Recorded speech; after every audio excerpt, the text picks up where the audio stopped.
जे घर ही में प्रेम लगाई पिया ओकर पजरा कोरोना न आई पिया।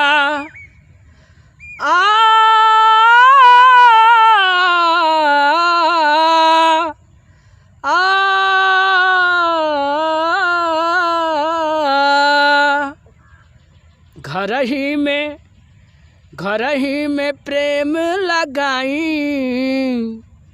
घर ही में समय बिताई, हमार पिया रोड पर न जाई। घर ही में प्रेम लगाई, हमार पिया बहरा न जाई।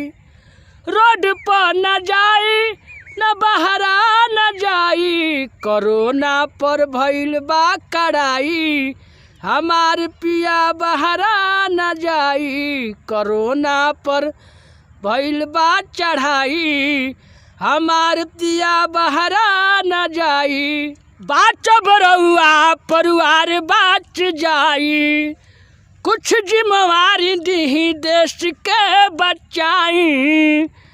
बाचब रउआ परिवार बाच जाई, कुछ जिम्मेवारी ली देश के बचाई। बार बार हाथ सब नियाई।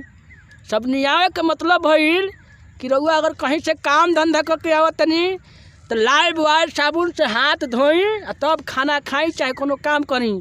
यही से कहा था कि बार बार हाथ सब नियाई, हमार पिया बहरा न जाई।